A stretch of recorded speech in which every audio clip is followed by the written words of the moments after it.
Hello all, welcome to the Lunar Sea Spire Steven Universe fan podcast. This is episode 266, and today I'll be talking about some old fan theories from Steven Universe. I'm GC13. And I'm David. Now, when I say old fan theories, I of course mean discredited fan theories. We are going to be talking about a couple theories today that, while untrue, were held as at least possible by some people at points earlier in the show's development. I'm really excited to go back into these because as I just poured through old forum posts on Reddit and even on the Steven Universe wiki, it was really beautiful to see the passionate discourse that used to happen on things. And it's even funnier when you have, a far future perspective, knowing just how stupid all those people were and how smart you are now, knowing everything that happened in the show. Yeah, you really went full historian on yours.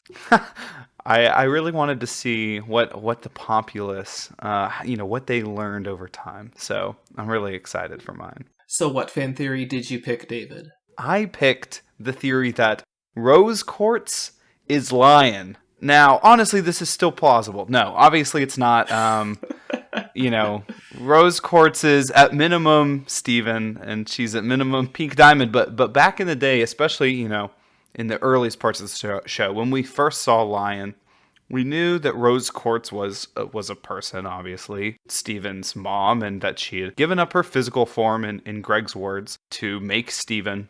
And so immediately after seeing this pink lion, we knew that there was some connection to Rose there, right? And so people immediately had ideas about, well, maybe Rose was, practicing to make hybrid gem organic life things, right? It was the practice for Steven. Or maybe somehow a part of her is in Lion.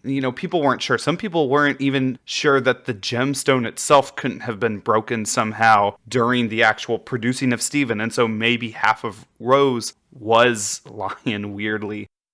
There was a lot going on.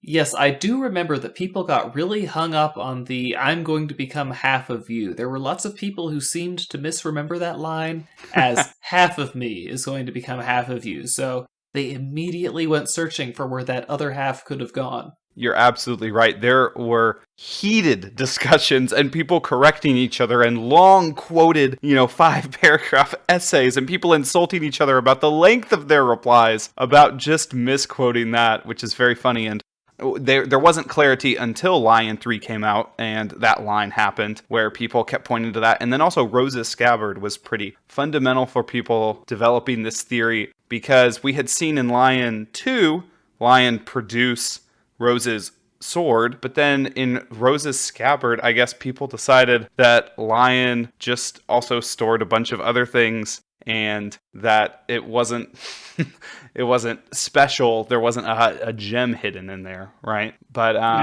the theory kept going based on a bunch of episodes, right? When we got Hollow Pearl in Steven the Sword Fighter, people, postulated maybe Lion is actually a projection from Rose's gem, and maybe even Rose is inside of Rose's room and inside of Lion, as well as controlling Steven.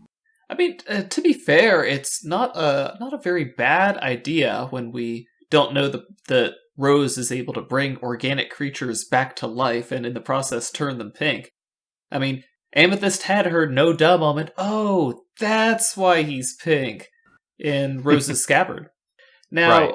One hypothesis I preferred, I just kind of kicked the idea around, was never heavy into it, but when I was convinced that Rose was pink diamond, I was thinking that maybe it isn't that Lion is the rose quartz, but maybe he could be a rose quartz. And funnily enough, I'm sure that theory has been out there, but it's not one I saw. Many people didn't agree with you back in the day and thought that perhaps pink diamond wasn't, equal to rose quartz, right? And so a lot of people, as soon as we learned about pink diamond's presence, thought, okay, well, Lion isn't rose, but Lion is pink. And so I think that's interesting that even though that seems to be definitely not a possibility now, the fact that it could still be a rogue rose quartz could have been interesting up until the point that we saw Lars die. And obviously the lions in Buddy's book, which both kind of almost entirely ruined this theory. Yeah, I mean, Steven In Lars's head, Steven made it pretty clear Lion's secret origin. We just don't know the very fine details, but he's a lion that Rose brought back to life. And that would be where it ended, pretty much. This theory would pretty much be discredited and done, except for the fact that I found this incredibly fascinating theory put together by the Tumblr user Your Fossa, and I will recommend that people go read it. I think we'll try to link it in the show notes or on the description on YouTube. But because we've seen Steven's astral projection powers be developed over time, there's this idea that perhaps all along, Lion could have been controlled by Pink/Rose. And it explains a lot. There's two things. One that's less important, because you could explain it some other way, is that Lion has a lot of knowledge that seemingly only Rose could have, like the location of Rose's armory. Rose would have had to instruct Lion of all these things, and also, for being a cat, Lion seems to be pretty smart and aware of, he can interpret Steven's speech, and he can sort of guide him as his mentor throughout the show. And that wouldn't be possible if he were probably just a regular old lion, right? Like, animals in Steven Universe normally act like real animals, so just because they're resurrected, do they suddenly gain magical brain power? We haven't seen that from Lars yet, so that's one place where it's good. But what's even better is the giant plot hole from the Nora tape. Do you remember us discussing the giant plot hole about the Nora tape on this very podcast? I feel like we did. It's the fact that because Greg and Rose didn't know that Steven was going to be a boy or girl, they had both names available. And the problem is, Steven's tape was already inside of Lion by the time that he was born, and the Nora tape was off in the desert in Pink Diamond's ship. So this theory sort of gives credence to the idea that if Rose/Pink could control Lion, then Lion could handle putting the correct tape inside of Lion's mane, and it completely closes the hole. Also, the theory just generally gives us an interesting perspective on Lion throughout the series, because Lion being Rose secretly would make us reinterpret the series in an even stranger way than the fact that Spinel was off on a planet very sad during every episode. I'm still waiting for a time travel episode where Steven goes back in time to the time of Arcade Mania and leaves his metal mutt behind in the sand there. So maybe while he's time traveling, he can put the correct tape into Lion. That would be a very Adventure Time-esque. I don't remember the name of the episode, but they basically did an episode entirely to retcon the fact that Simon wasn't wearing a crown in the alternate farm world episode. Like, that all happened, and then somehow a fan or someone online must have pointed out, hey, you guys had an animation error or a background art error. The crown should have been on the alternate world Simon, and they actually had Prismo do in a video editor of the universe's timeline correct that issue, which was hilarious. Nice. But I don't I don't know. It feels like it's definitely just an oversight in the same way that Greg's bald head inside of Lion's mane, right, in the photo frame. He shouldn't have been bald at the time he was hanging out and taking a picture with Rose. Of course, that Rose picture could have also been the painting on the wall, whatever. But yeah, there are holes in Steven Universe. But this is interesting because we've built on all these factors that might add up to something meaningful. Because Lion has been such a long-standing mystery that they still haven't resolved, and because we've gotten the astral power introduced without that much payoff for it, there's a few combined factors of Rose's relationship with organic life and the extra powers that Pink Diamond has that I feel could pay off in this big reveal about Lion later. It would have a lot to do, though, a lot of work ahead of it, though, to make us, reconsider the whole she's gone line, because most people want Rose to be truly gone, because that was kind of the point of change your mind. Yeah, or at least Steven's point to White Diamond. So it'd be weird for them to take that back. Pink Steven hammered that home. But the thing is, in the Nora tape, we actually get an extra line from Rose Quartz, where she says, we can't both exist, but I won't be gone. Which is a slightly alternate way of the way she says, I'm going to become a part of you. But it's sort of an interesting line to get a spin on that much later in the series, even though then that Pink Steven says she's gone, Rose herself said she wouldn't be. So is Rose Quartz's Lion truly debunked? Maybe not. I mean, there's always going to be fan theories. However, the theory that I chose to talk about, we can say, has been squarely debunked, unfortunately. The theory I wanted to talk about today was the early idea that pearls were Homeworld's techies, and that when Peridot showed up in Warp Tour, that Peridots were the replacement for pearls. Pearl 2.0, if you will.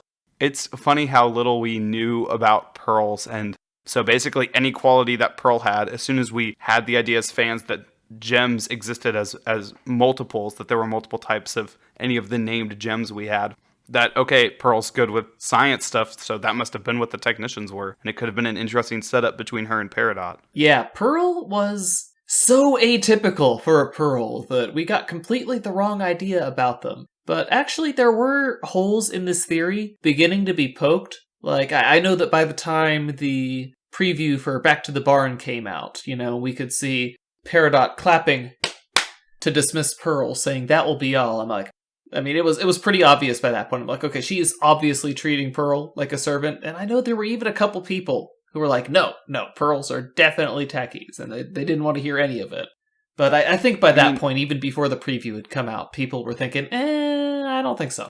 There were a lot of qualities about Pearl, though, that didn't suggest her being a, servant first, though, right? Like her fighting ability, her focus on sword fighting and form, even her hollow Pearl, all suggested that Pearl was somehow built for, fighting until, of course, in, her song, Do It For Her, she kind of explicitly tells us that she wasn't built for fighting. And so it was hints like that, hints from as far as even Lars and the Cool Kids, just the fact that Pearl stores things and we don't see other gems do that were our earliest hints. I'm not sure if I count that as a hint. Now, what I think was definitely a major hint was the chore wheel from Keeping It Together, that Pearl genuinely likes doing servant-like tasks. That was a pretty clear indicator of what pearls are actually like. Right, her chore chart was not of a regular person's enthusiasm for chores. Yeah, Badger claps, she ain't. Yeah. We could have chalked it up to her, she's kind of not neurotypical, and so a lot of those idiosyncrasies didn't necessarily add up to her being a servant. And I think the turning point was, of course, basically just Peridot explicitly telling us that pearls were. Again, you're like, okay, so she's picking up after... Actually, even in, you mentioned Stephen the Sword Fighter for the lion theory, I also like cleaning up messes is one of Pearl's favorite things to do. And at that point, you're like, oh, Stephen's just a dumb kid. He doesn't understand. But then you later on see she's always cleaning up after him, and then she even, again, goes so far as to say she likes doing those things. Come on. I thought that was really interesting that it turns out that Stephen was right. She does enjoy cleaning up messes. I think the one interesting piece of, even though it's like a seemingly meaningless theory now, there's still the thing we don't know about, which is all of the weapons for the gems. It's still weird that our Pearl is able to create spears on her own and have them modified weirdly by bismuth. And yet, does that apply to our other servant pearls we know? Why is it that, gems even of a certain type can still break from that mold? Rose Quartz was seemingly convinced that only humans really knew how to change, or were built to change, which is why she felt she had to create and become a human herself. Yet, all of the crystal gems have demonstrated the same human-like ability to change, even Pearl, not staying as a servant and basically becoming something that we wouldn't even recognize as a servant until, obviously much later in the series. So I think that's interesting.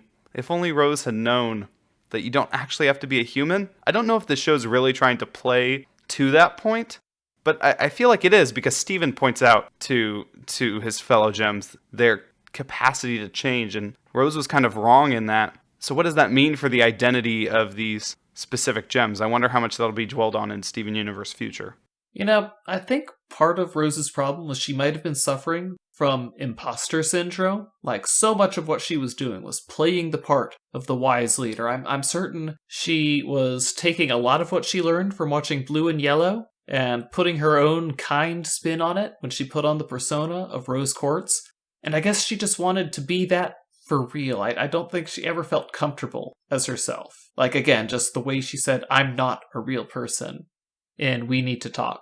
Like, that hit her hard. Right. She was obviously struggling almost probably as much with her identity as Steven has throughout the course of the show we've seen.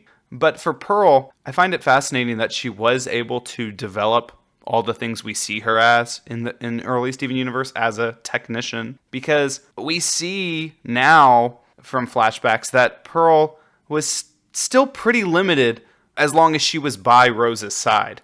Like, while in one part she experienced freedom like never before because she didn't have to literally be a servant, it's kind of surprising that she found the time to learn all the technical skills she did. I'm not sure when that happened. Like, was that during the wartime effort? That's definitely when she learned to be a skilled fighter, but I don't know when she picked up the ability to build a propulsion jet engine. Or maybe she was always just kind of smart and that just came out in Space Race because she actually had access to human books and she's just good at interpreting books. Well, even with gem technology, she's pretty good. She's able to take the escape pod from a modern gem ship and use it to track Peridot through the warp. So she has a very good understanding of the fundamentals of gem technology if she's able to make it do stuff like that. Yeah, and I was about to say as a counterexample, well, she couldn't even unlock the door in the zoo, but that was newer technology and potentially good technology because it's a door lock. Yeah, it's like if she does not have permission to get in there, so she would have to literally hack it rather than simply operate it. Right, but she's good at building machines because she built that EMP that could disable Peridot's robots out of just spare parts washing machine.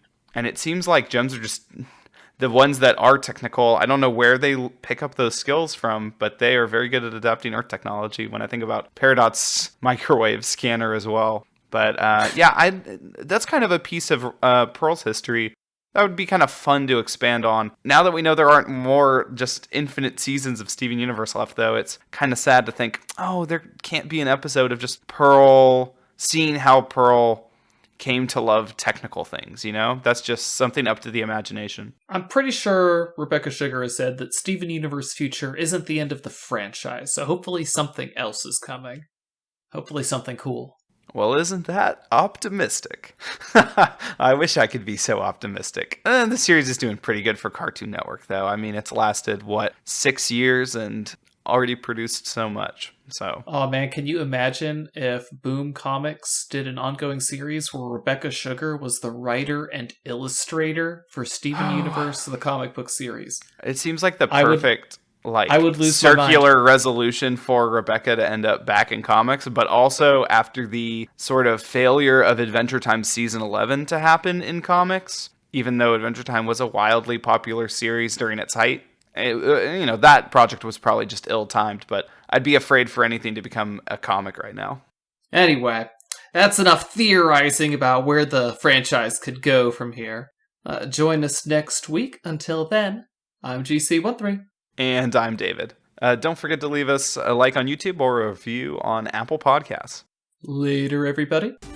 Our opening and closing music is by James Roach. For more Steven Universe fan-related content, please visit lunarseaspire.com. Thank you for listening.